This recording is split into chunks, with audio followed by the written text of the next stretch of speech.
welcome to the April edition of Video Update. Tonight we're going to talk about negotiations. We're also going to talk about the Uniform Committee. Those members are in place, and an interview with Michael Bayless, an NT member from Fort Lauderdale. So stay tuned.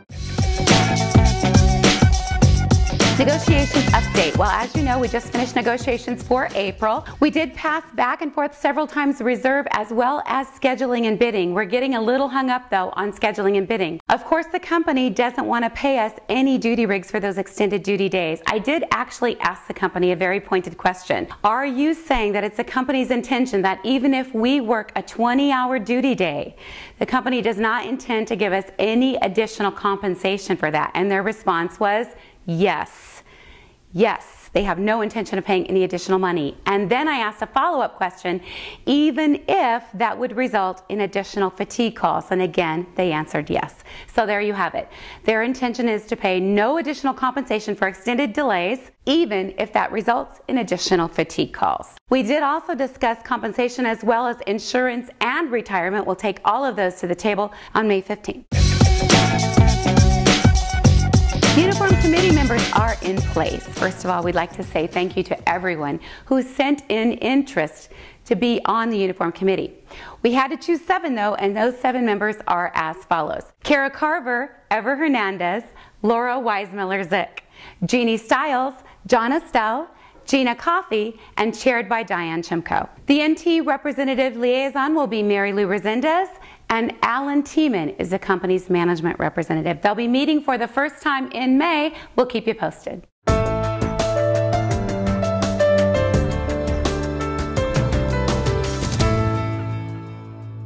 Hi everyone, I am here with Michael Bayless, the NT rep for Fort Lauderdale. Michael actually started as an elected NT rep in Tunica and then recently transferred to Fort Lauderdale. He's out here today to talk with me about professional standards. Hi Michael, thanks for joining us. Hi Deborah, thanks for having me out.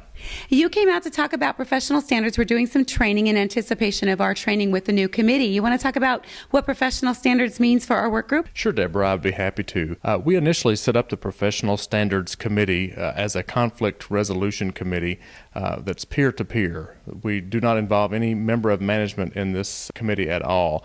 So it's strictly our flight attendants solving flight attendant issues without having to take those to management. Because as you know, if we involve management, we are setting ourselves up for some disciplinary action, and we certainly don't want that. So we'll do the training in the 22nd and hopefully have that ready to roll out to the members to take advantage of in June, right? Right. Now, I know while you were here, you also got a chance to attend negotiations. Did you find it to be different than you expected? I found it to be quite interesting and frustrating at the same time. For those people out there who don't know how the process works, we submit to the company articles that we would like to have into the contract, and both parties have to agree on each article sentence by sentence, and if they don't agree on that, then the whole article doesn't pass. So that's the tedious part of getting the articles done now. So we're down to just a couple of sentences and some articles that are keeping them from being passed, but those sentences are very important to the in-flight group, and it's areas that we are not willing to bend on, and we're not going to.